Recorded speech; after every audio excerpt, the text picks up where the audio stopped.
días. Ya ánimo, les extrañaba. Estuvimos muy bien representados por la secretaria de Gobernación, Luisa María, pero bueno, ya estamos de nuevo con ustedes. No fue muy bien en el viaje y se constató una vez más el amor, el respeto que le tienen en Colombia y en Chile al pueblo de México. Y es recíproco, nosotros también somos hermanos de esos pueblos. Por eso nos trataron muy bien. Vamos a informar. Hoy es miércoles, es la sección de quién es quién en las noticias de la semana y vamos a la ceremonia de los niños héroes de la gesta histórica, los niños héroes en defensa de nuestra nación cuando la invasión estadounidense, la manera en que ellos ofrecieron su vida por defender nuestro territorio, por defender nuestra soberanía.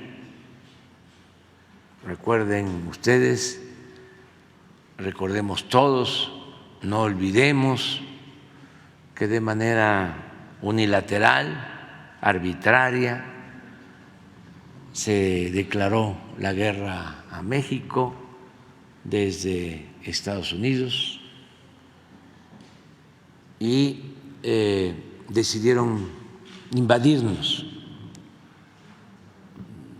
Es la guerra del 47 y 48, 1847, 1848, y desde luego que hay resistencia en todo nuestro país. Hay resistencia del pueblo que se inscribe, se apunta para defender a la patria en lo que se llamó en ese entonces las guardias nacionales. Ese es el surgimiento de la Guardia Nacional. Y en la frontera, en los puertos del Golfo, hay defensa del territorio. Sin embargo, se imponen los extranjeros y antes de llegar aquí a Palacio se da la defensa del castillo de Chapultepec, de la escuela de los cadetes, y ellos ofrecen su vida. Es un capítulo muy triste de la historia de México, porque llegaron a ondear la bandera estadounidense aquí en Palacio Nacional. Y luego se tuvo que aceptar la imposición, un tratado por el cual nos quitaron más de la mitad de nuestro territorio. Fue un gran zarpazo, un acto de prepotencia. Entonces, eso es lo que hoy conmemoramos, la defensa de la patria de quienes eran niños, adolescentes y defendieron nuestra independencia, nuestra soberanía. Entonces vamos a estar en homenaje a los niños héroes en un momento más allá en Chapultepec y vamos a escuchar primero a Elizabeth y luego algunas preguntas. No nos va a dar mucho tiempo, ¿no? Se los adelanto, pero a lo mejor sí lo que consideren ustedes más importante, más relevante, ¿no? Lo podemos atender. Buenos días, señor presidente. Con su permiso, buenos días a todas, a todos. ¿Cómo están? Vamos a iniciar la sección ¿Quiénes quieren las mentiras de la semana? Hoy es 13 de septiembre de 2023. Vamos con la primera. No es verdad que el Gobierno de México construya o haya adquirido un submarino nuclear. Así como lo escuchan, este es el nivel de las noticias falsas que se difunden. A través de la red social TikTok y otras, comenzó a circular un video y notas donde supuestamente se muestran las pruebas de un submarino nuclear desarrollado por el Gobierno de México. En las publicaciones se muestran imágenes de prueba de un prototipo de submarino, pero esto no es verdad, que el gobierno haya comprado ni quiera comprar un submarino. Es tan absurda esta desinformación que no la íbamos a exponer, pero dado que sigue circulando, mejor dejamos claro que no existe el submarino mexicano, solo en la imaginación de quienes navegan en un mar de mentiras. Vamos con la siguiente. Esta nota la creímos relevante sobre todo para que la gente no se deje engañar y pues es que se han difundido en medios de comunicación. Es que difundieron que hay vacantes en el Banco del Bienestar, pero esto es falso. Los medios de comunicación publican muchas noticias falsas, a veces por falta de rigor periodístico, pero la mayoría de veces es de mala fe. ¿Por qué lo hacen? Solo ellos saben. Este es el caso de Infobae, Plano Informativo, Imagen en su sección de dinero, que ha publicado desde inicios de septiembre que el Banco de Bienestar ofrece vacantes. Esto es falso. El Banco de Bienestar informó que no hay vacantes laborales con sueldos de hasta 25,000 pesos y exhortó a la ciudadanía a no dejarse engañar con publicaciones falsas. Si vemos en la pantalla, observamos los medios de comunicación que difundieron esta mentira desde principios del mes de septiembre. Vamos con la siguiente.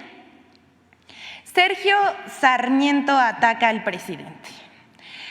Por decir que él dice que el presidente dice que el expresidente de Chile, Salvador Allende, era un demócrata a 50 años del golpe de Estado. El señor Sergio Sarmiento nos regala esta perla, una verdadera joya. El pasado lunes 11 de septiembre escribió su columna para el diario Reforma con este mensaje. Dice Sergio Sarmiento, lo voy a citar. AMLO ha querido presentar a Salvador Allende como un mártir de la democracia.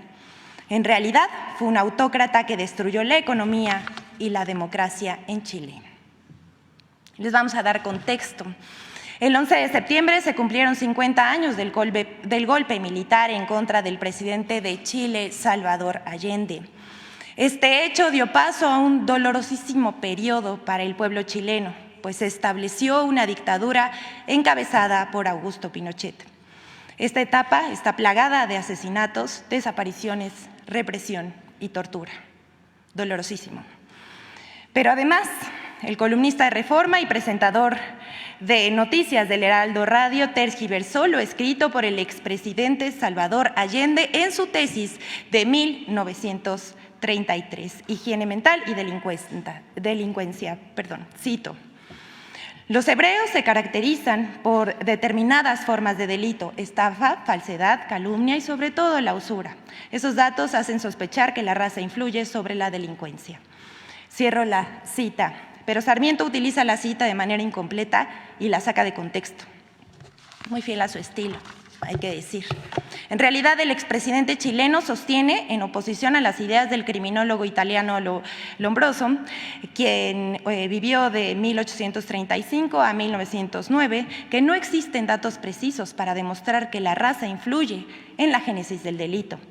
es decir, el aspecto y el origen social, cultural o étnico. Vemos en la pantalla el texto de la tesis. Este texto, hay que decirlo, se encuentra disponible en Internet. Le decimos al señor Sergio Sarmiento, hay que revisar las citas antes de publicarlas impunemente. Lo dejamos ahí para que usted juzgue si hay o no mala fe de parte del columnista de Reforma. Vamos con la siguiente. Falso que presupuesto en salud se reduzca para el año 2024. Desde la presentación ante el Congreso del proyecto de presupuesto de la Federación para 2024, era de esperarse, era previsible que en medios de comunicación y la oposición cuestionaran la propuesta, como siempre lo hacen. Pero no deja de sorprender cómo se dieron vuelo propagando noticias falsas. ¿Qué dijeron? Que si mayor deuda, que si va a haber déficit, que si se redujo el presupuesto de cultura, entre otras muchas. Ustedes vieron en redes sociales cómo intentaron posicionar estos discursos. Pero la noticia falsa que más se difundió y que intentaron posicionar como una tendencia fue la mentira de que se habría reducido el presupuesto en salud en más del 50%. ¿Quiénes fueron los primeros que difundieron esta noticia falsa? Bueno, pues Reforma y Joaquín López Dóriga. Ellos fueron los primeritos, se pusieron en primera fila en esparcir la noticia falsa y de ahí en las redes sociales todos la retomaron como verdadera para asegurar que se reducía el presupuesto de salud para priorizar obras. A ese nivel llegan. ¿Pero qué creen? Pues quedaron exhibidos porque esto es falso y se los vamos a demostrar. ¿Qué se dijo?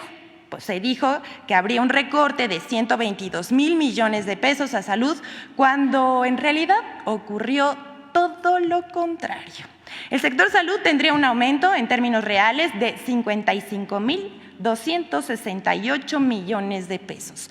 ¿Qué significa esto? El 5.9% más respecto al monto aprobado en 2023.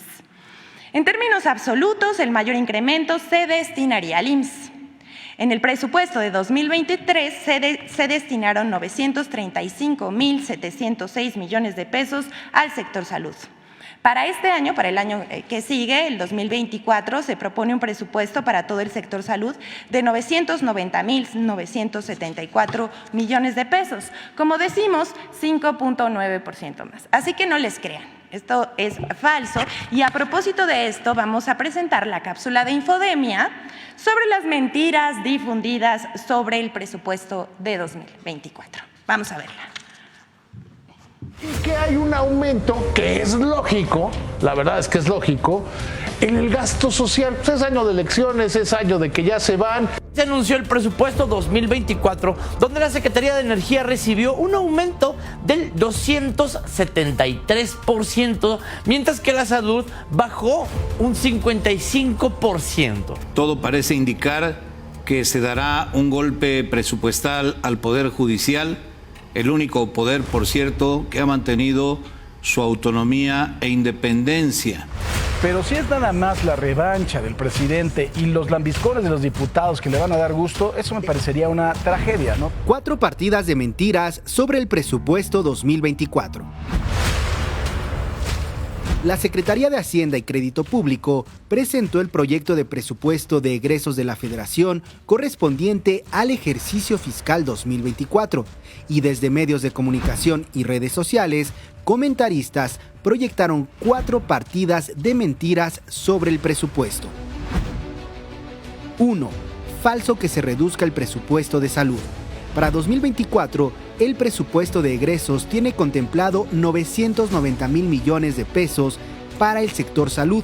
Según datos del Centro de Investigación Económica y Presupuestaria, lo conforman 457,000 millones del IMSS, 76,000 millones del ISSSTE, 19,000 millones de Pemex, 96,000 millones de la Secretaría de Salud, 128,000 millones del IMSS Bienestar, 135,000 millones del Fondo de Aportaciones para los Servicios de Salud, 65,000 millones de aportaciones de Seguridad Social, 8,000 millones de la Sedena y 3,000 millones de la Secretaría de Marina.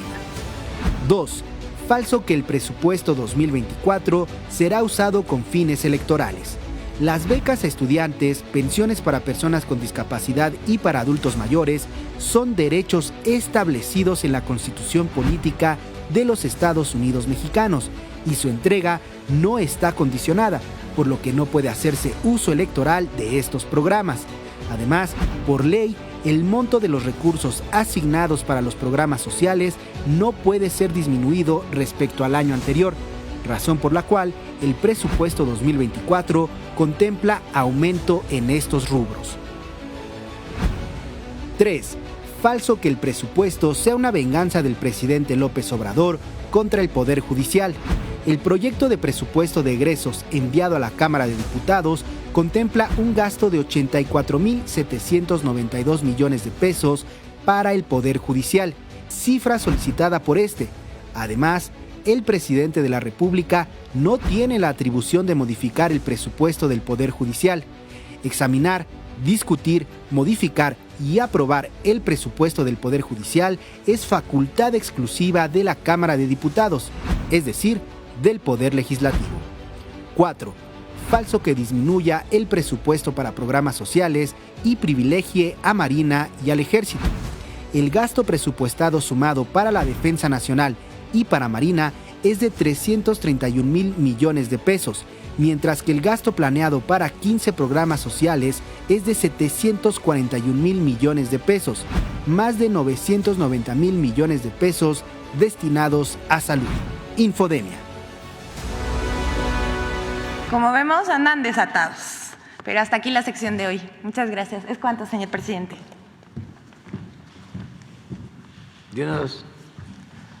¿Qué dice el proceso? Gracias, presidente. Buenos días. Dalila Escobar, de Proceso. Primero, preguntarle sobre este caso que se da, este asesinato de Fernando García, delegado de la Fiscalía General de la República en Guerrero. Hace unos días también el fiscal regional de Tierra Caliente, Víctor Manuel Salas, se decía que no había un patrón para que el objetivo fuera ir en contra de este tipo de funcionarios. Sin embargo, también la secretaria de Gobernación nos había mencionado que estaba relacionado con el tema de los decomisos de algunas de las drogas o de algunas de estas bandas delincuenciales. Preguntarle a quién se le atribuye este hecho y cuál es entonces el objetivo que ustedes ven de lo que está sucediendo, al menos en este momento en Guerrero.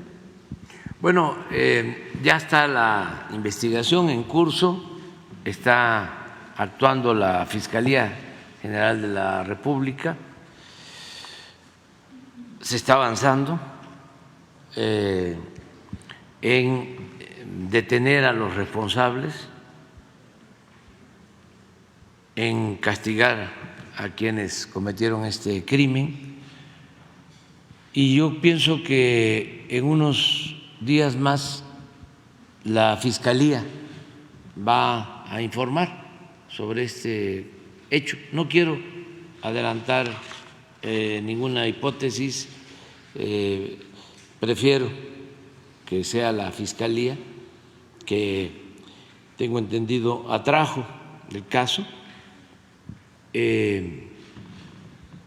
sean ellos los que den respuesta, ¿no? Y preguntarle, presidente, también en este sentido, ¿qué seguridad pudieran tener los elementos que trabajan en este tipo de decomisos, sobre todo cuando se dan dos casos en pocos días y que pudieran estar relacionados, como usted bien dice, hay que esperar las investigaciones, pero que pudieran estar relacionados con el tema? Toda la seguridad, o sea, hay protección para ellos siempre.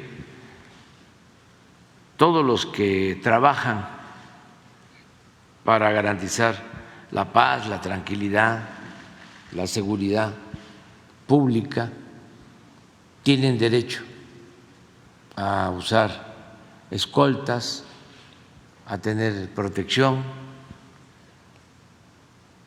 Son los únicos, porque los servidores públicos no, solo en caso de que reciban amenazas, pero todos los que trabajan en tareas de seguridad tienen protección. Seguramente esto también lo va a informar la Fiscalía General de la República. Presidente, también en tema de seguridad, Michoacán, ¿cómo han observado que se ha dado esta situación? Sobre todo en un tema de si ven que pudiera haber una creciente participación de las comunidades tomando las armas, es decir, lo que conocimos desde hace tiempo como las autodefensas. Ha habido una ola de violencia en la que, bueno, pues algunos de ellos como tal han mencionado que están un poco cansados del tema de las extorsiones principalmente. ¿Cómo van a analizar ese tema? ¿Cómo van a atender el asunto de Michoacán para evitar que resurjan o que se den más casos de los que ya conocemos de hace varios años? Se está trabajando en eso, o sea, estamos allá en Michoacán, está la Guardia Nacional y hay pues mucha presencia, detenciones, se protege a la gente y se detiene a delincuentes. Ayer hubo una detención importante de delincuentes en Michoacán, en la Tierra Caliente, y vamos a seguir así. Yo no estoy de acuerdo, desde el principio lo he sostenido, en la creación de estas guardias civiles, autodefensas. Creo que fue un error que se cometió en su momento, que agravó más la situación. Es una obligación del Estado mexicano garantizar la paz, la tranquilidad. No se pueden autorizar estos grupos. No es correcto. Y estamos avanzando. Ahora han habido casos en Michoacán, pero al mismo tiempo tenemos información de que de 6 meses a la fecha aproximadamente está bajando el número de homicidios en Michoacán, porque es un asunto que vemos diario. A ver si nos ponen lo de homicidios en Michoacán. Claro, hay todavía violencia, porque aunque no les gustan los fachos, fifís, pues imagínense que ahí en Michoacán, ahí en Tierra Caliente, fue donde declaró la guerra Calderón. Se puso un traje militar y le pegó un garrotazo a lo tonto al avispero. Entonces no les gusta, ¿no?, que yo recuerde esas cosas, pero ni modo, que lo que estamos padeciendo ahora en materia de seguridad surgió de la nada.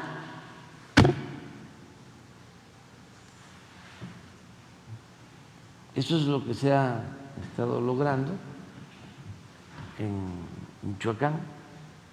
Sí ha habido una disminución.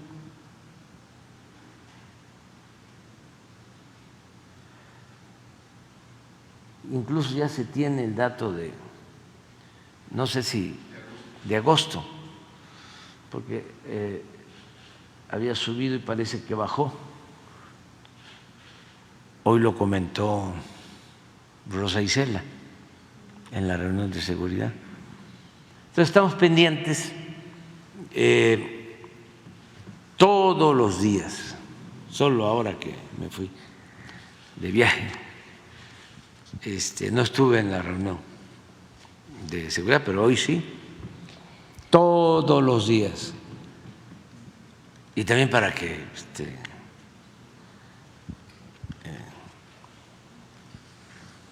no se enojen los adversarios. Ningún presidente se levantaba temprano.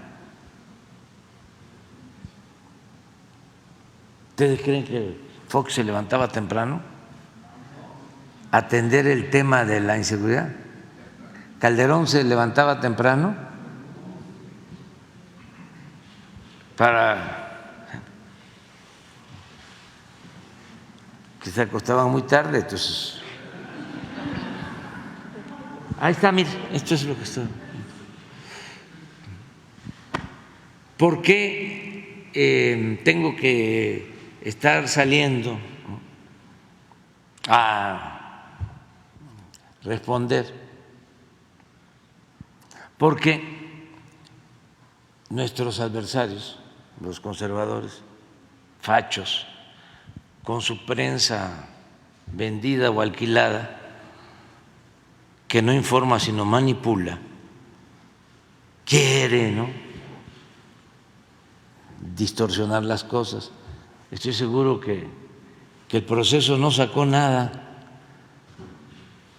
de la información del INEGI. No, seguro que sí. Presidente. A ver, no, espérate. No, pero sobre el tema ahora vas a hablar. de la política. Nada de más, drogas. ahora, pero.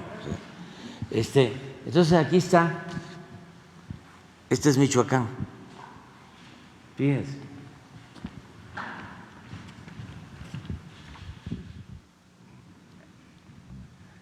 $138 homicidios en agosto.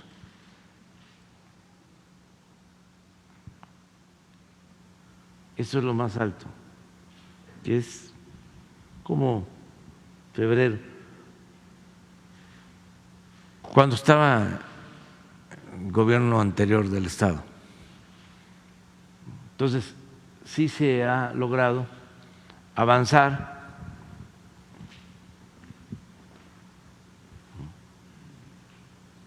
Aquí llegamos nosotros, aquí llegamos. Este es diciembre del 18. Entonces se fue arriba y ya estamos bajando. Sí. Y los datos del INEGI, ¿por qué no los pones? Tenemos tiempo, ¿eh? Y además me interesa mucho el tema.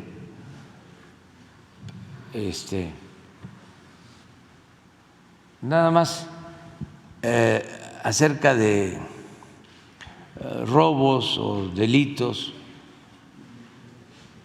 hay una disminución importante de acuerdo a las cifras del INEGI.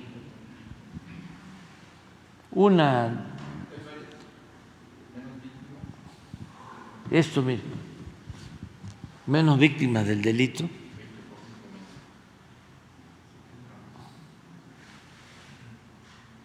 Nada más que esto no sale en proceso. ¿Salió? Ah. Menos incidencia delictiva.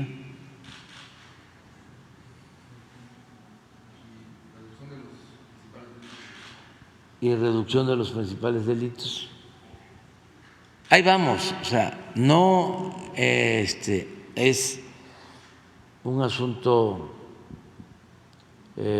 fácil, es complejo, por lo que hablaba. Imagínense de que García Luna era el encargado de la seguridad pública. Ahí, nanita. Nada más que de eso ya no quieren hablar, no dicen nada.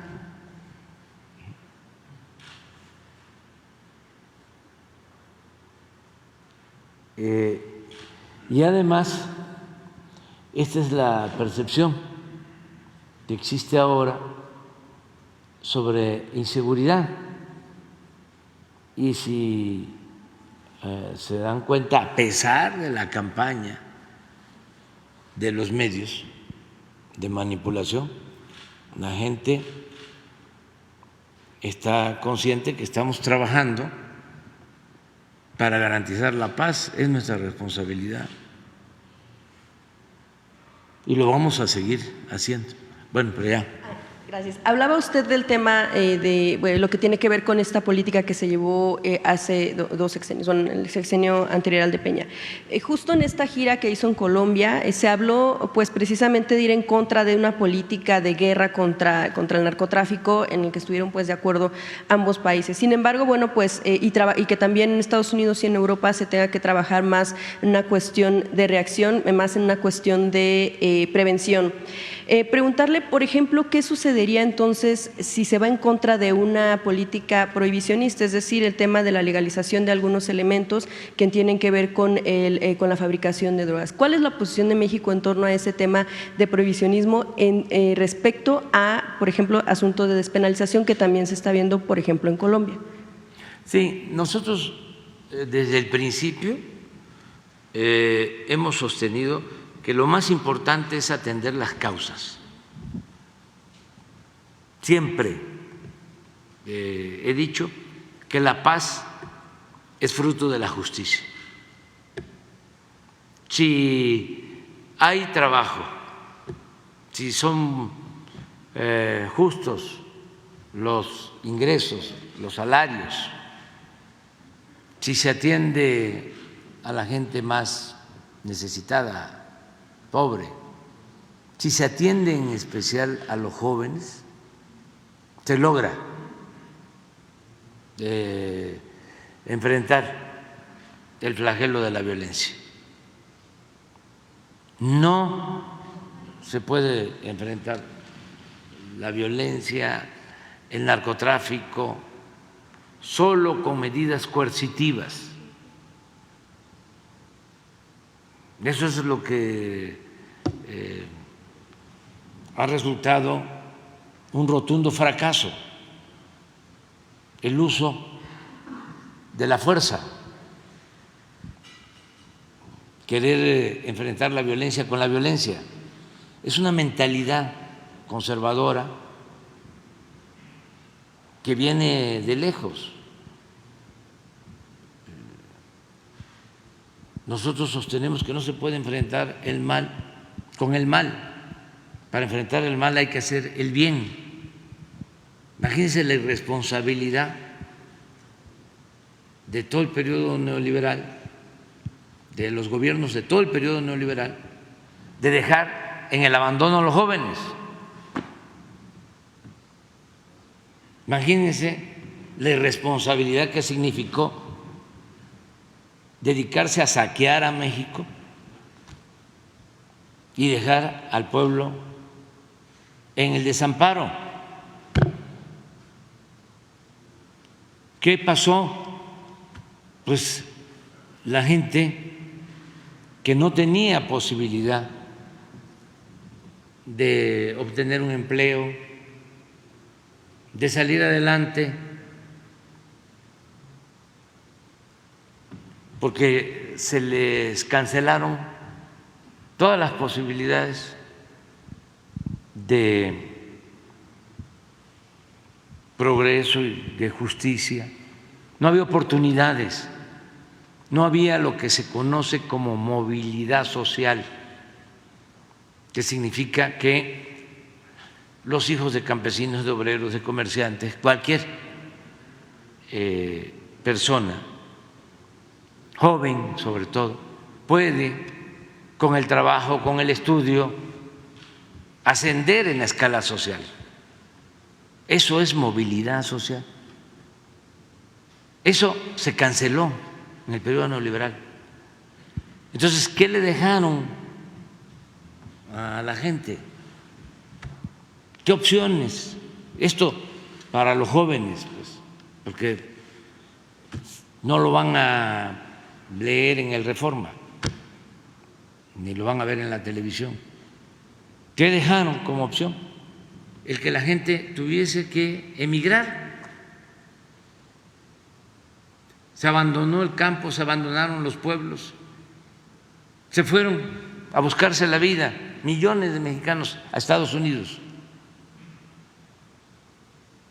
Y por eso son héroes, heroínas, porque se fueron arriesgándolo todo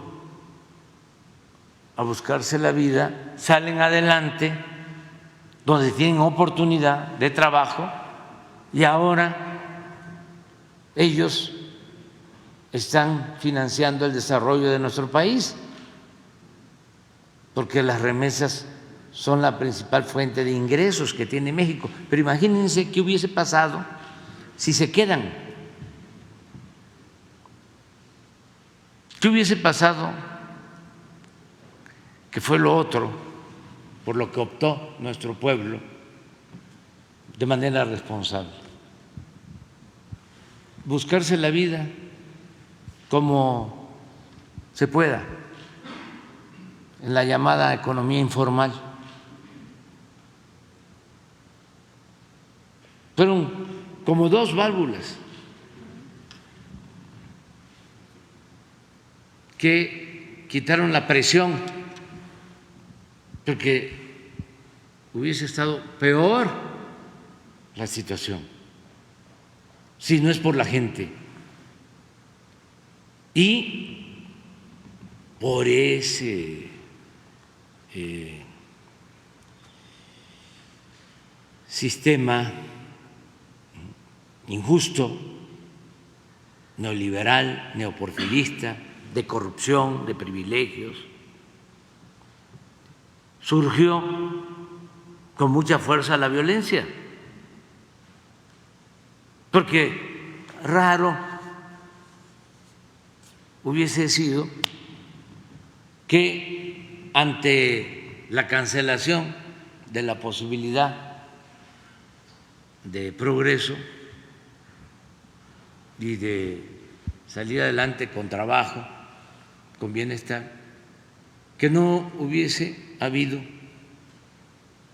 pues este estallido de odio que todavía estamos padeciendo, porque muchos jóvenes, ¿sí?, afortunadamente no la mayoría, tomaron el camino de las conductas antisociales. Entonces, causaron un daño terrible con la política neoliberal. Estos mismos que ahora quieren regresar, estos mismos critican, por ejemplo, lo de salud. No tienen razón. Hay más presupuesto ahora para salud. Nada más que como haciéndose los que no saben, no ven que ahora tiene 120, 140 mil millones de pesos de presupuesto el IMSS Bienestar. No lo ven, que no tenía nada. Eso no lo ven. Y es precisamente presupuesto para atender a los más pobres, para garantizar el derecho a la salud. Pero ¿por qué están molestos los dueños de los medios? En el caso de Reforma, porque pues son conservadores y salinistas. ¿Quiénes hacían los negocios en el sector salud? Los negocios más jugosos en el sector salud, entre otros, los cuñados de Salinas de Gortari, los Gerard. Ni modo que el Reforma hable de esto. ¿Saben que los Gerard construían hospitales que cuestan 1,000 millones y recibieron contratos para que se les paguen por ese hospital, que les pague por un hospital de 1,000 millones, 20,000 millones, así como se los estoy planteando?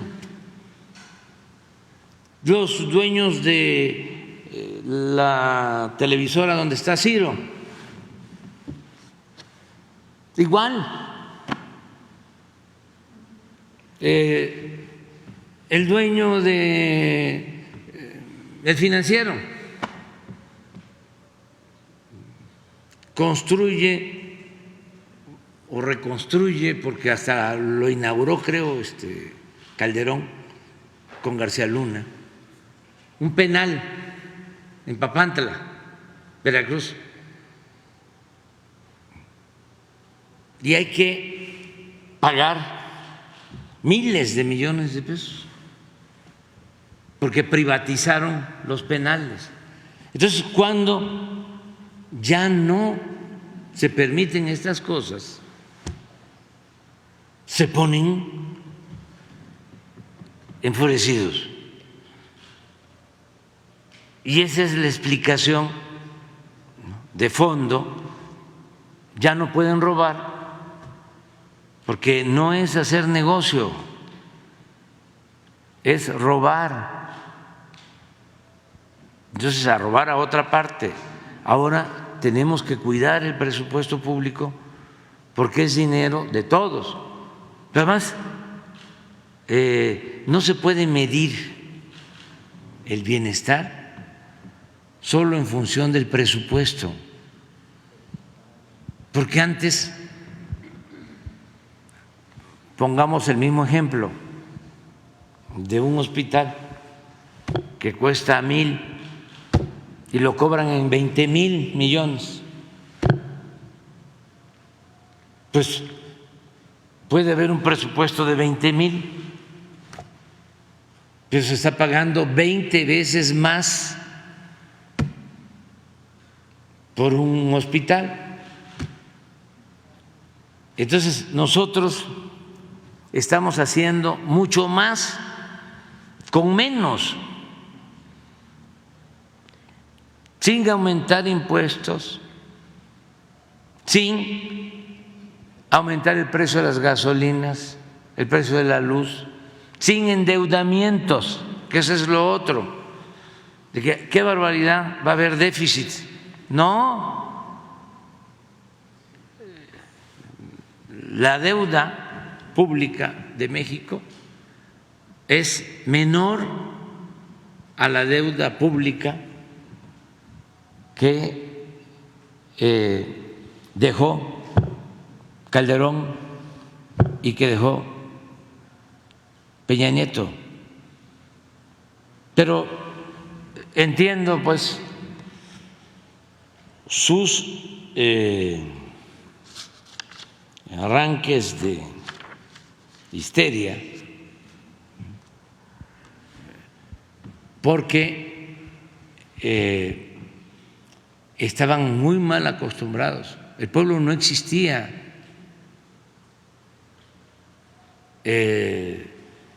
Eran estos grupos los que dominaban y se dedicaban a saquear, a robar. Le llaman a eso hacer negocio,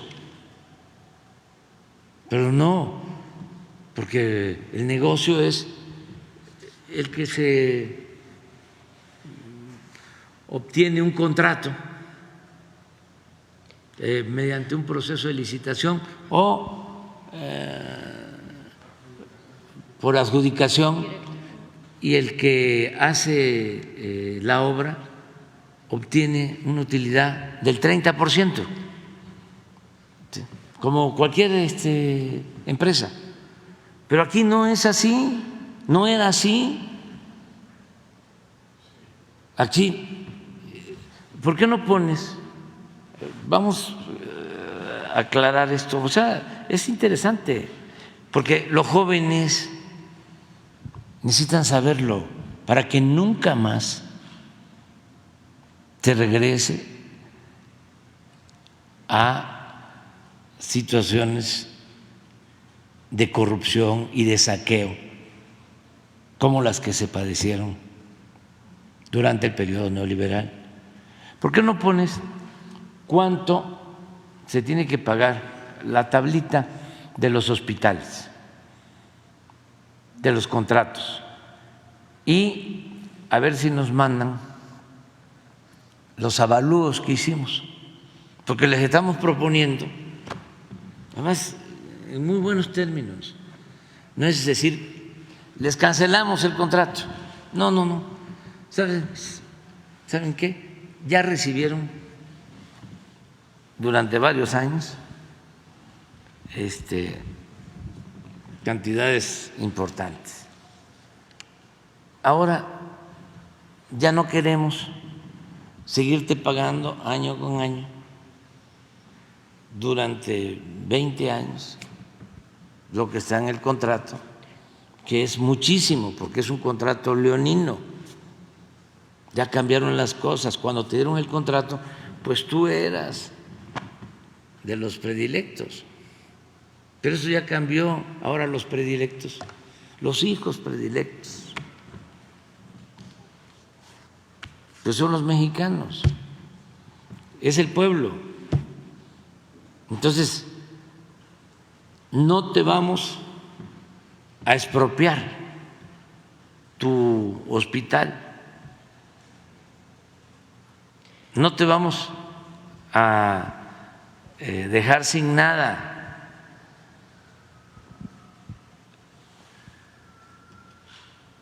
Vamos a hacer un avalúo, lo que vale tu hospital, con todos sus equipos, todo, y te lo pagamos.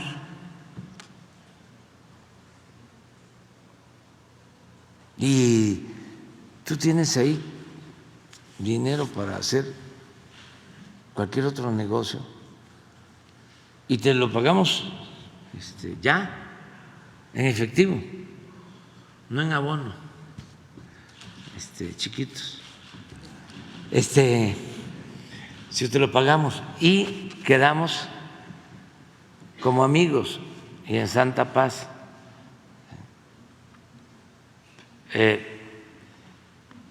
Miren esto, quita los nombres nada más para que no, a ver si lo puedes. No, que sí, que ellos preferirían, me dicen, y de una vez aprovecho, ¿no?, para mandarles el mensaje, dice que negociemos una disminución en la tarifa. No, porque aunque le bajemos la mitad, de todas maneras es mucho. Entonces insisten en seguir recibiendo mensualmente. Sí, porque aunque les digo, van a ver cuánto es. Mire, este es del IMSS, de Tapachula, una concesión, 25 años, vigencia del 17 al 42. Yo creo que en el 42 voy a estar mayor ya.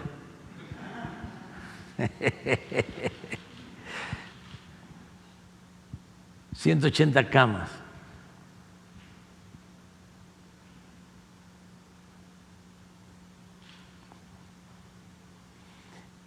Esto es lo que vale, 603 millones. Ya el avalúo, aquí está.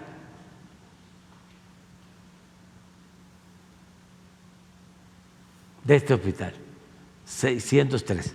Ya nada más, para no. La otra tabla es cuánto pagamos, por lo que vale 603. ¿Cuánto es el contrato?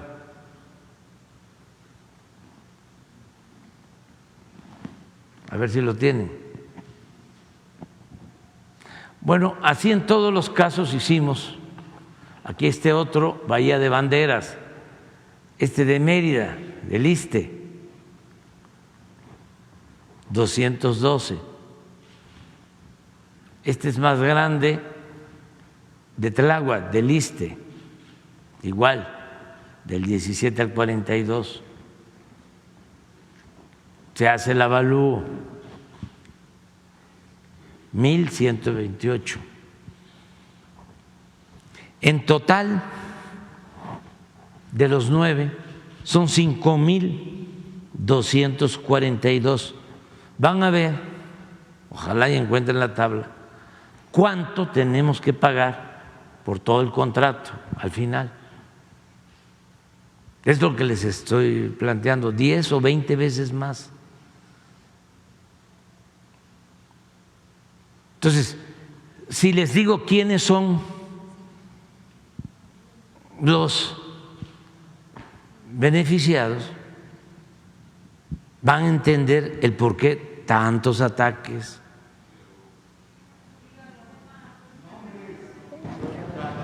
Bueno, y entonces ustedes, ¿qué van a hacer? Entonces nada más, ¿sí? Si ustedes son mirones profesionales, ¿sí? Yo tengo bastante trabajo como todavía para estar haciendo reportajes, ¿no?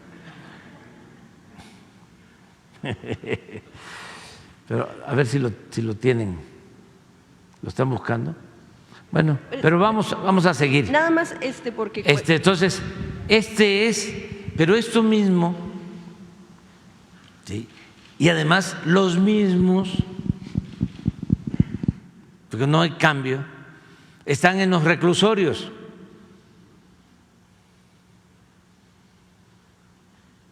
Y así están en las carreteras, en las concesiones de autopistas. Entonces, la verdad también, en descargo a ellos, es que les ofrecían y tenían, pues imagínense, los cuñados de Salinas, también cuñados del que llegó a ser secretario de Hacienda en este tiempo, de estos contratos. Entonces ellos mandaban. Sí, pero ¿cómo iba a aguantar el gobierno todos estos gastos excesivos, onerosos, todo este saqueo? ¿Cuándo le iban a llegar los apoyos a los pobres? Nunca. Y a los adultos mayores, y a los estudiantes pobres, y a los campesinos, nunca. Entonces yo entiendo las molestias, pero pues esto ya cambió y me da muchísimo gusto que por no permitir este tipo de política, si se puede llamar política, pues hemos logrado reducir la pobreza, disminuir la desigualdad. Repito, es para estar felices, porque tenemos una sociedad un poco más justa, más humana, más fraterna, más solidaria.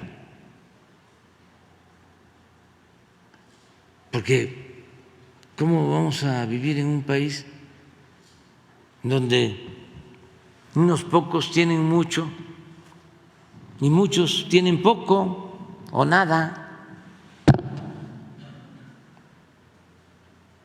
Entonces, además, agreguen que también a los de arriba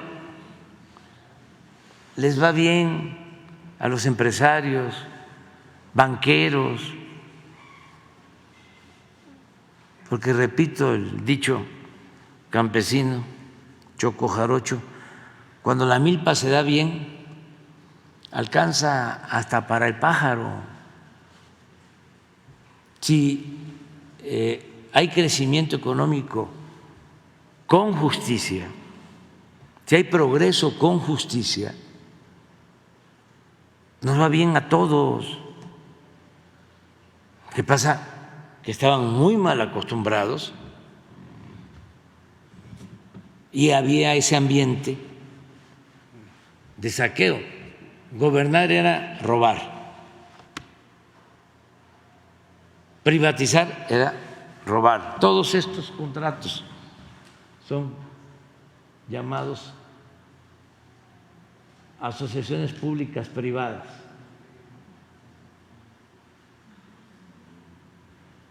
APP.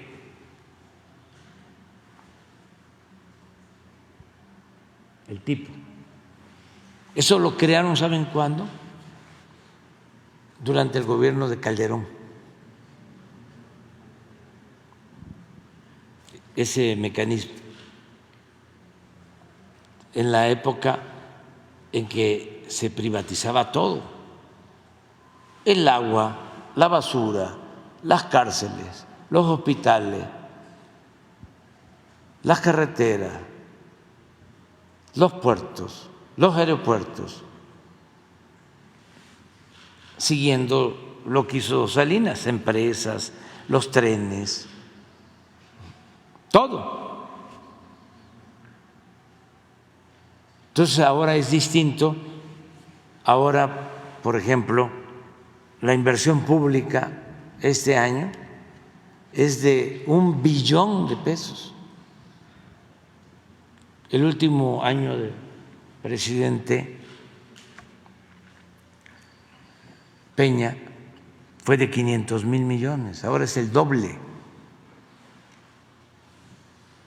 Aquí está.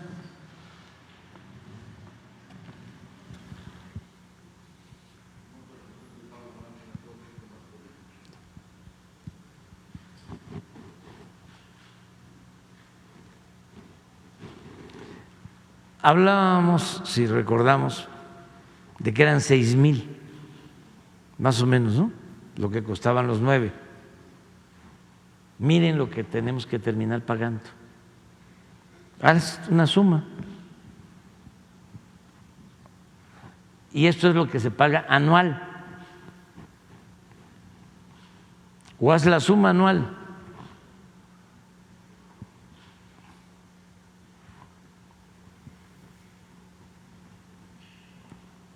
Casi un año, con un año pagamos los 9.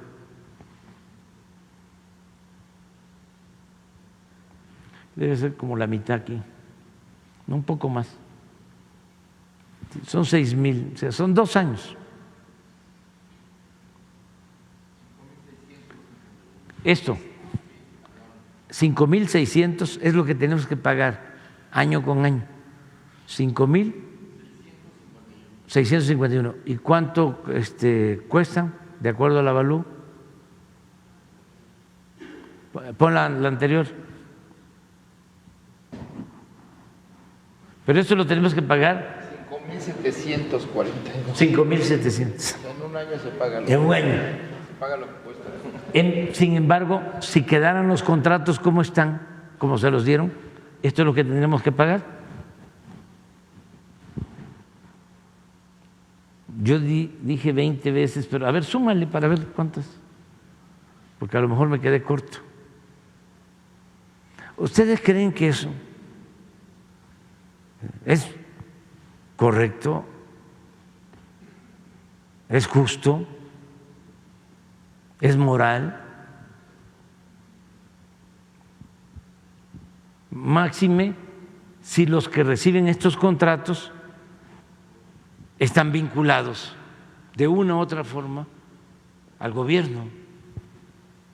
Si esto es producto de influyentismo, si tiene que ver con el manejo de medios de información o de manipulación. 93,000. Entonces, ¿cuántas veces yo me quedé cortito?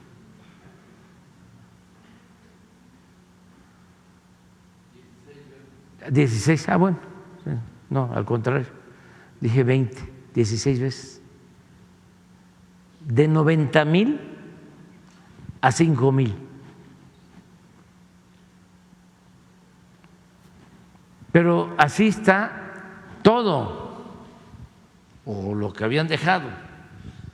Todavía falta seguir limpiando, pero ya eso ya va a corresponder a quienes lleguen. Depende también quién llegue.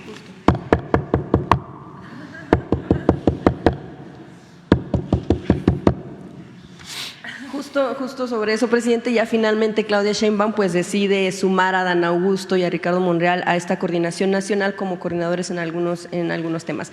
Y hace unos días usted también, primero también saber pues cuál es el mensaje que se manda a partir de estos nombramientos, sobre todo en el contexto de las declaraciones que ha dado Marcelo Ebrard. Hace unos días usted nos platicaba que se le habían cumplido las condiciones para la aplicación de la encuesta, que era pues el instrumento básico para elegir quién seguiría con estos comités de la defensa de la transformación. Nos decía que se hablaba del tema de la encuesta, sin embargo, algunos de los elementos que él mencionaba que no se habían resuelto de fondo tienen que ver con que desde antes de que se aplicara esa encuesta, incluso antes de que se firmara el acuerdo aquí en el restaurante del centro de la ciudad, pues ya se había dado un tema de favoritismo por parte de gobernadores, que se había dado un tema también de utilizar recursos, por ejemplo, la Secretaría de Bienestar para favorecer a Sheinbaum y que incluso forzar a personas para ir a los mítines. Eso es lo que él mencionó en su momento y durante todo este proceso interno en Morena. También, ya en las últimas declaraciones que da es que va a esperar la resolución que le dé Morena, la instancia correspondiente, en torno a estas denuncias para saber qué va a decidir, pero que si se da la carta de naturalización a este tipo de actos, pues él no estaría interesado en continuar. Se lo pregunto por lo que mencionaba también hace unos días y pues él habla del aprecio que le tiene a usted y también de que a partir del 18 de septiembre va a iniciar y va a organizar un movimiento político nacional. ¿Qué opina en torno a este asunto que tiene que ver con esta organización que va a hacer y sobre todo los señalamientos que hace antes del acuerdo que usted propuso, estas reglas que usted propuso pues ante estos aspirantes? Ya no puedo hablar de eso, solo comentar, porque me lo estás preguntando, además si me cepillan, sí, todos me tienen que ayudar, ustedes, sí, nada más decir que yo ya terminé. Ya entregué la dirección del Movimiento de Transformación a Claudia Sheinbaum, que es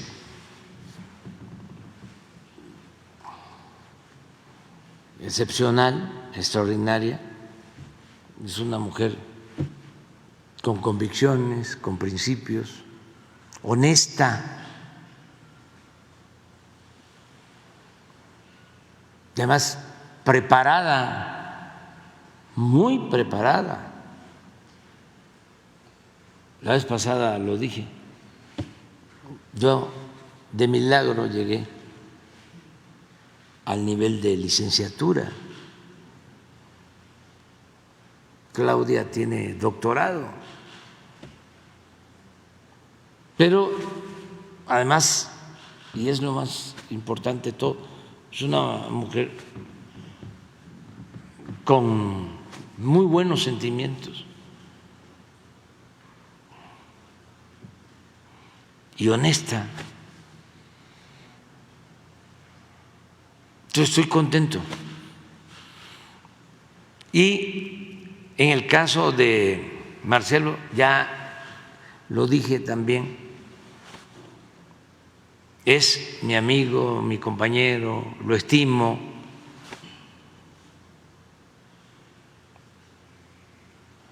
Y no puedo opinar más. Quisieran nuestros adversarios, porque es natural, de que hubiese fractura, una ruptura en el movimiento. No hay eso, ni habrá, porque nuestro pueblo está a favor de la transformación. Les dejo de tarea que hagan una encuesta, pero no así tan formal, ¿no? Pregunten en sus casas con los vecinos o en la calle.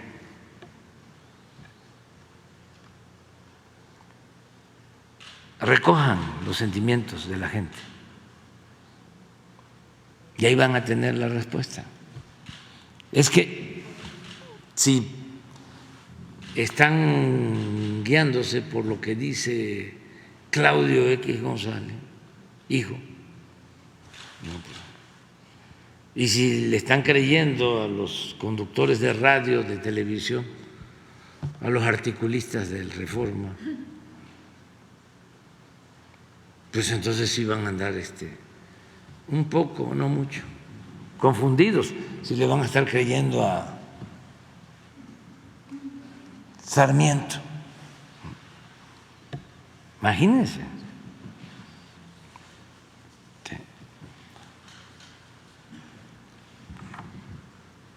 Pero si le preguntan a la gente, pues ahí va a estar la respuesta.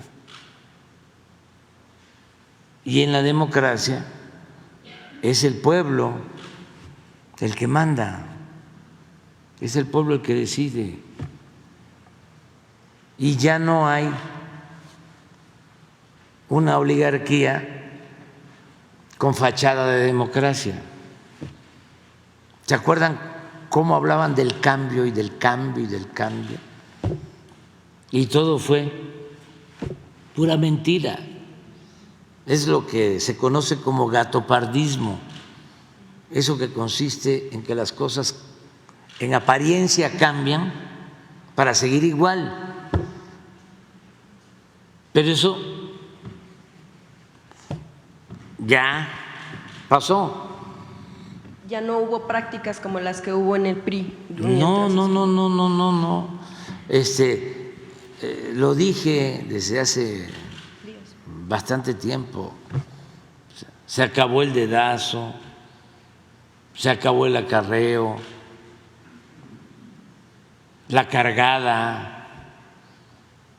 Todo esto que hicieron nuestros adversarios durante mucho tiempo, durante siglos. Lo que nosotros padecimos, nos robaron de elecciones. ¿Ustedes creen que Calderón ganó la elección presidencial en el 2006? Ahí se los dejo de tarea. Entonces, ahí está el caso, pues. Nada más que no se habla de eso. Tienen detenido al que fue director de Pemex y en sus declaraciones sostiene que él recibió dinero durante la campaña de Eliseo Peña para pagar gastos de campaña, incluso que le dio dinero a legisladores del PAN para que votaran a favor de la reforma energética, de la privatización del petróleo. Y nada de eso es noticia. No se habla de eso en las mesas de los analistas, en los programas de televisión, de radio. No. Lo de García Luna, no, nada. No toquemos eso. Todo es en contra de nosotros. Por eso, pues yo estoy muy agradecido con el pueblo y por eso sostengo de que amor con amor se paga. Y la gente se ha portado muy bien y es un pueblo ejemplar ahora que fuimos a Colombia, que fuimos a Chile, pues la gente muy contenta, primero por los lazos de amistad, de solidaridad, ¿no? Imagínense lo que hicieron los mexicanos y el gobierno de México cuando el golpe de Estado en Chile, ese acto de humanismo, de darle asilo a perseguidos. Gonzalo Martínez Corvalá, el embajador de México en Chile, que salía a buscar a los dirigentes perseguidos, y la embajada de México llena. Llegaron a ver 600 personas refugiándose, y los fascistas fuera de la embajada disparando y asesinando a quienes querían llegar a la embajada de México, porque ahí estaba la protección. Eso es lo grande, grande, grande, grande que tiene nuestro país, para que este señor diga todas estas cosas, ¿no? O sea, no tiene ni idea. El problema es que él no conoce la historia, no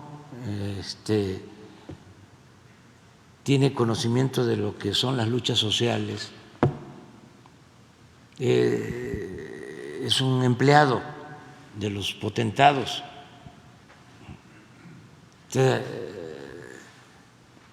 Está a sueldo,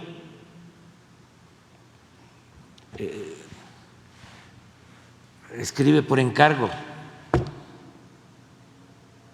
Entonces, por eso todos estos disparates, ¿no?, de algo tan profundo. El presidente Allende fue el que abrió la puerta ofreciendo su vida para que se lograra la transformación por la vía pacífica, por la vía electoral. Cuando se pensaba que solo podían llevarse a cabo los cambios estructurales por la vía armada, él nunca dejó de participar por la vía pacífica. Por eso es un crimen horrendo que se cometió, lo que hizo Augusto Pinochet, un traidor. Es una mancha, como lo dije, en Chile, que no se borra ni con toda el agua de los océanos, porque alguien que toma las armas sabe que es vencer o morir, pero el que lucha por su pueblo, incluso ve con respeto a sus propios adversarios y que lo hace de manera pacífica, no merece ese trato. Entonces este señor no sabe de eso, no tiene idea. Con todo mi respeto, pero es que así es el conservadurismo. Quiero aprovechar también ahora, porque esta es una gran oportunidad que tenemos para ir informando, orientando, concientizando, lo que nosotros llamamos revolución de las conciencias, porque lo más importante de todo es el cambio de mentalidad del pueblo. Cuando cambia la mentalidad del pueblo, cambia todo. hace poco empezó en América Latina y en el mundo, hace relativamente poco, ¿no? Toda una corriente que le llaman de extrema derecha. Yo no coincido con eso. Todos son iguales. No hay moderados o extremistas en el conservadurismo. Decía Ocampo que el moderado era un conservador más despierto.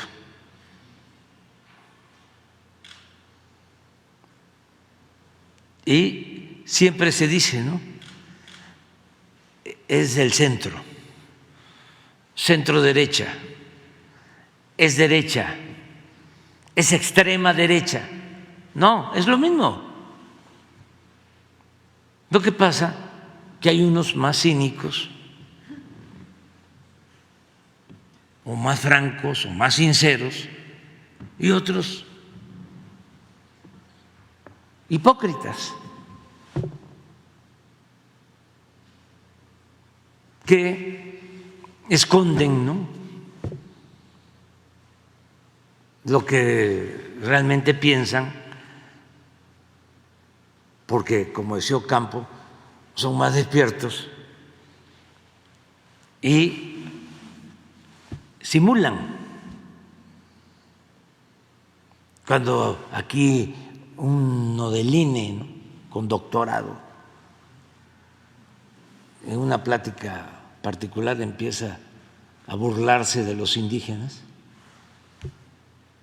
a mostrar su racismo, pues es que así son, nada más que eso públicamente no lo dicen, pero sí son iguales. Resulta que de repente sale un personaje en Argentina, así como Vox en España, que es todo un movimiento, pero este de Argentina empieza a cautivar a sectores, ¿no?, sobre todo de clase media, conservadores. E incluso es el que obtiene más votos en la última elección. Pero fíjense que llega al extremo de lanzarse en contra del Papa Francisco. A ver si me consigues lo de Milei, porque muchos, ¿no? Milei, pero nadie se había atrevido a insultar al Papa como lo hace Milei, y sin fundamento, nada más por su conservadurismo, porque así son. Y no crean que hay diferencia entre Milei y otro conservador. No, son lo mismo. Lo que pasa es que Milei lo dice porque es un deslenguado, pero es igual. Entonces, tengo una amiga católica, pero al mismo tiempo muy atraída, ¿no?, por las ideas nuevas, entre comillas, ¿no?, de Milei, hasta que le mandé ayer o antier el video. ¡Qué hombre este! Ahí se acabó, ¿no?, porque se dio cuenta del nivel de intolerancia, de falta de respeto de un personaje así.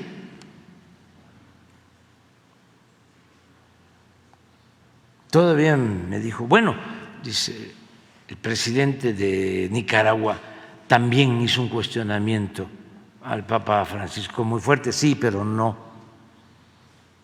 a ese extremo.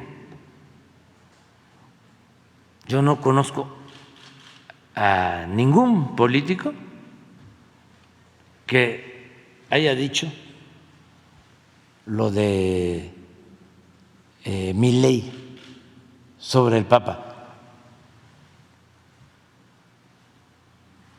Y bueno, somos libres, ¿no? Pero sí es importante no dejarnos engañar, que no nos manipulen, que tengamos información, porque esto que les voy a mostrar, estoy seguro que no lo sabe la mayoría de la gente en México. El 99% no lo sabe, porque ni modo que el Reforma va a sacar esto o la prensa conservadora. Entonces sí es importante informar, orientar constantemente. ¿Ya lo tienen o esperamos? No es una entrevista, sí. Y ayuda mucho, pero es también para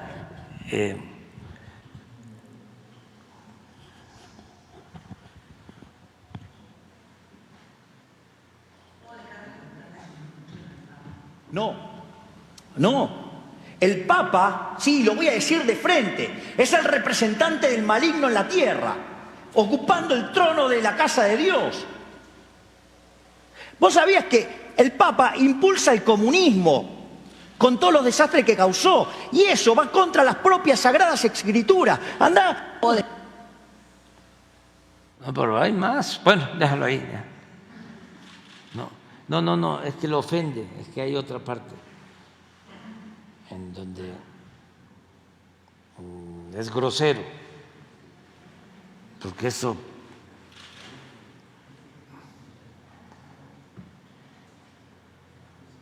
es la misma entrevista, nada más que es otro fragmento.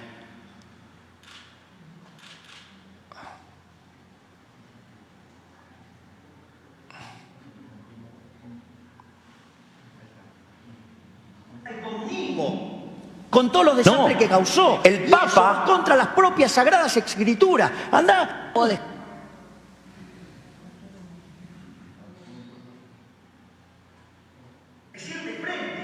Sí, lo voy a decir de frente. En la tierra, ocupando el trono de la casa de Dios.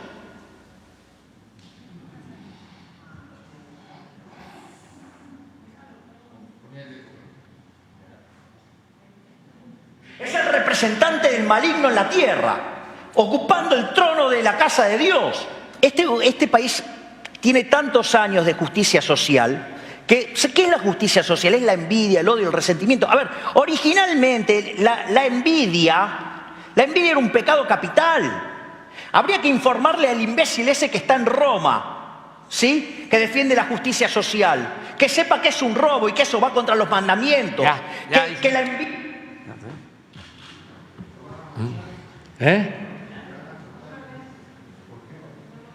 Por la censura y esas cosas. ¿Por la censura? No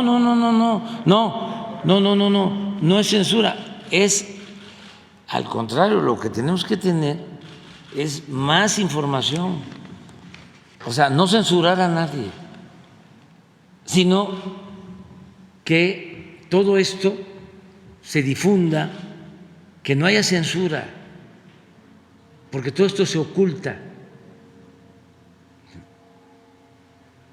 Y el conservadurismo es esto.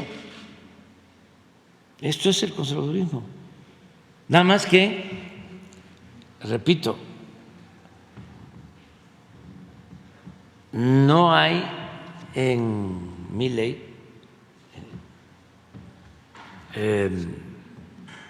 simulación,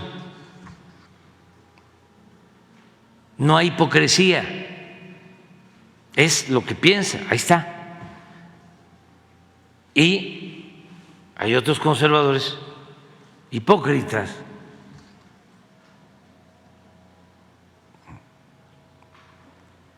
que se quedan callados, pero son iguales, iguales. Y entonces es como cuando se decía, no, es que los priistas, decían los panistas, ¿no?, son muy corruptos. Ya les he platicado anécdotas sobre eso. Y miren en qué terminaron, agarrados de la mano,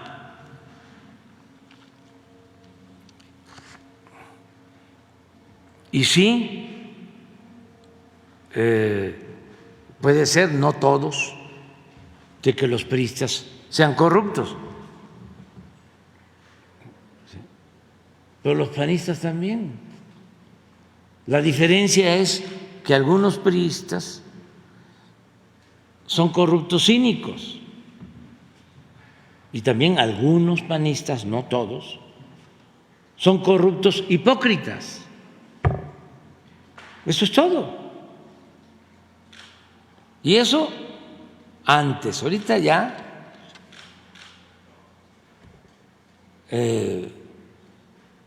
ve uno, ¿no?, a los dirigentes del PAN. Estaba yo viendo, yo creo que esto sí lo puedo decir, no, mejor no. No, de cómo sostenían una cosa, ¿no?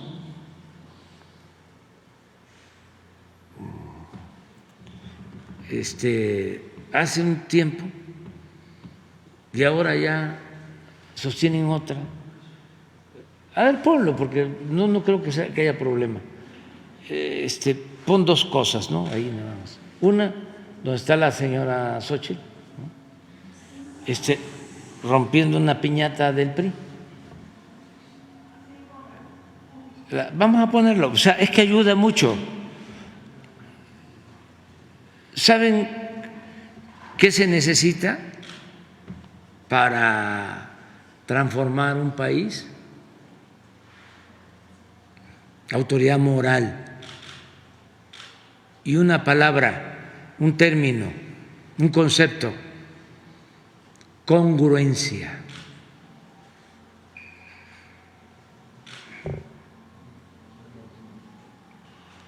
Si no, no se puede. Sin autoridad moral no se puede gobernar un país tan importante, con gente tan buena y creativa como el pueblo de México. Entonces, no es, yo pensaba así y ahora pienso,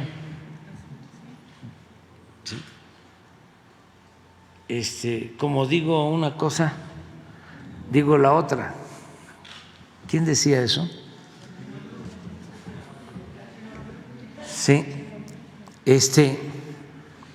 no se puede. ¿La encontraron, no, verdad? Ah, sí, bueno, pues de una vez.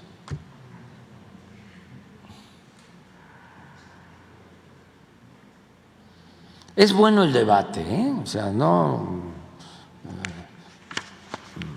vayan a decir que nos aburrimos. Nadie está bostezando. Lo de la tercera fila, sí. A ver, ¿Y a quién le vamos a romper la piñata? ¿A quién vamos a sacar? ¡Estás aquí! ¡Chingada el PRI! ¡Ya llegó, ya está aquí!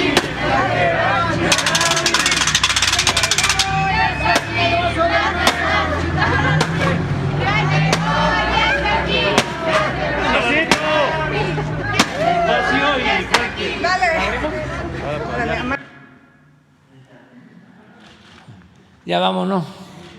Ya con esto es suficiente.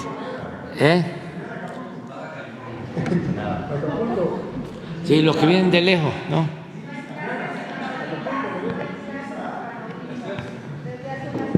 Sí. Mañana hablamos de eso. Bueno, vamos a la celebración, a la conmemoración. Mañana sí.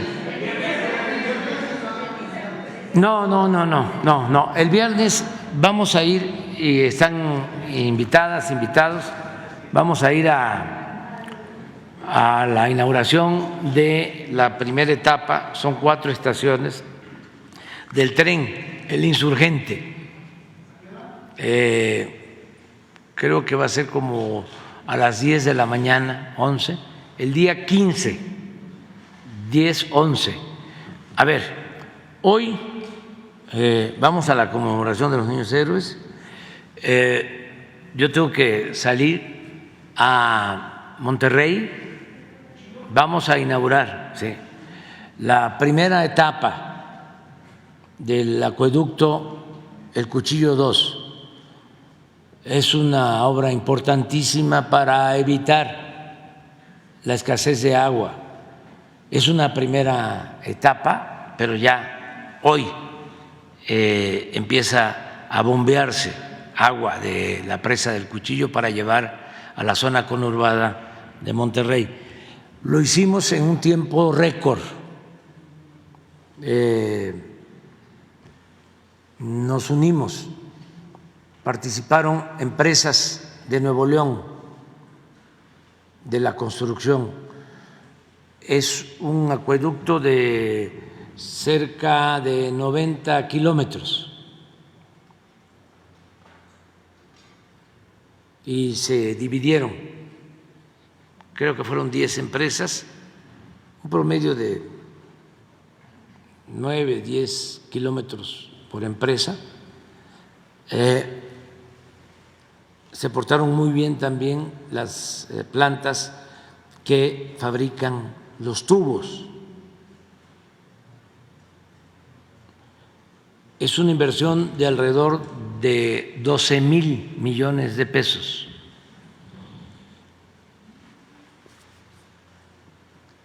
Juntos, el gobierno de Nuevo León y el gobierno federal, la mitad el gobierno federal y la mitad de la inversión el gobierno del estado.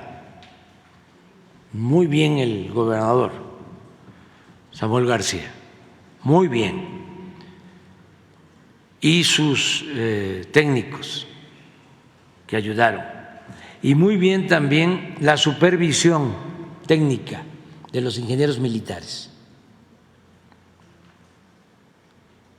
porque empezamos la obra en septiembre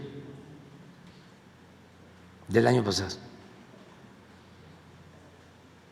y ya hoy inauguramos la primera etapa y ya en definitiva, que va a ir entrando poco a poco en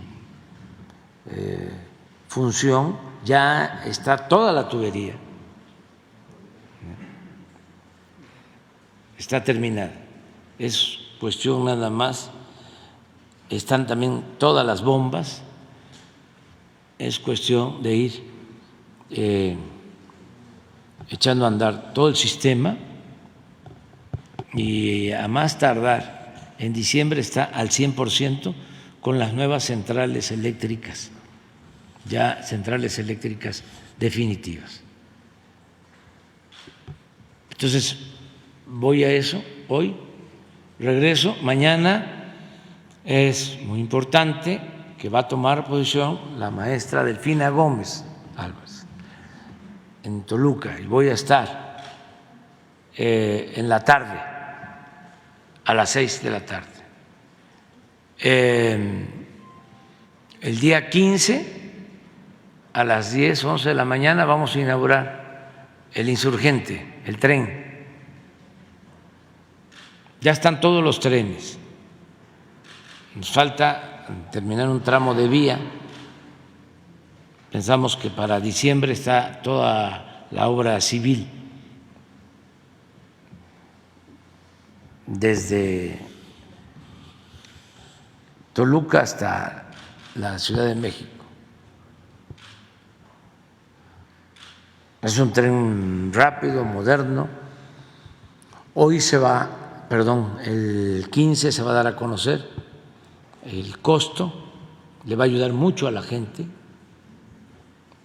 sobre todo a los trabajadores, para trasladarse a la Ciudad de México.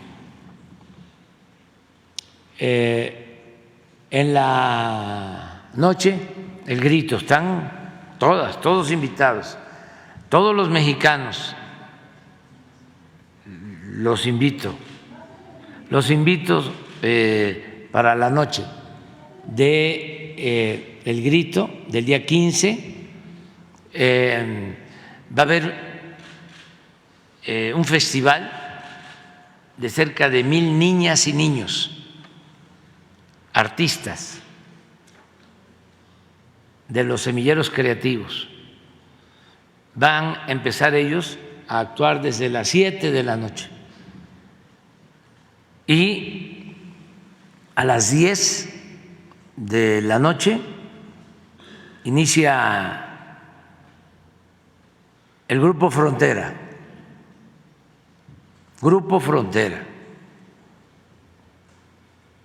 A las 10 y el grito es a las 11 y terminando el grito sigue el Grupo Frontera. No tan tarde, pero sí. Va a dar tiempo para estar celebrando nuestra independencia. Al día siguiente, 16, es el desfile.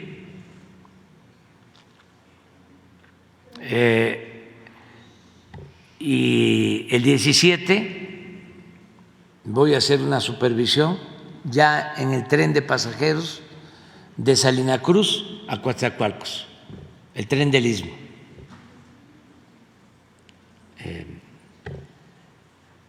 Y el lunes en la mañana nos vamos a volver a encontrar aquí. Bueno, mañana también. El día 15 sí no tenemos, que es viernes, no vamos a tener conferencia. ¿El Palacio, el Poder Judicial, el Poder Legislativo estaban invitados al grito, presidente? No, nada más es una representación del gobierno, del Ejecutivo, muy limitada y austera, nada de la parafernalia de antes. ¿Viene el ministro Saldívar y algunos representantes del Legislativo? Pero es que ya han cambiado las cosas, no tenemos buenas relaciones, es público, es notorio, es de dominio público con el Poder Judicial, o sea, porque se han dedicado a actuar en contra de la transformación. Nosotros consideramos, aunque se opine distinto, que están en contra del pueblo y que son representantes de la oligarquía, de la minoría corrupta, rapaz. Son como representantes de la delincuencia de cuello blanco y en algunos casos también de la otra delincuencia. No todos, pero sí predominan, porque hace falta una reforma en el Poder Judicial. Son de las cuestiones que quedan pendientes. Ya no me dio tiempo, ya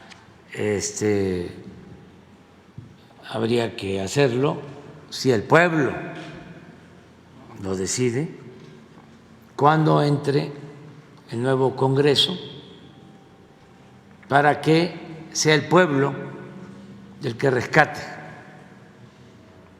recupere al Poder Judicial, que se elijan los jueces por el pueblo, que el pueblo elija a los magistrados, que el pueblo elija a los ministros, para que entonces sí sea Suprema Corte de Justicia y haya un auténtico Estado de Derecho, no un Estado de chueco. Entonces nos vemos. Sí.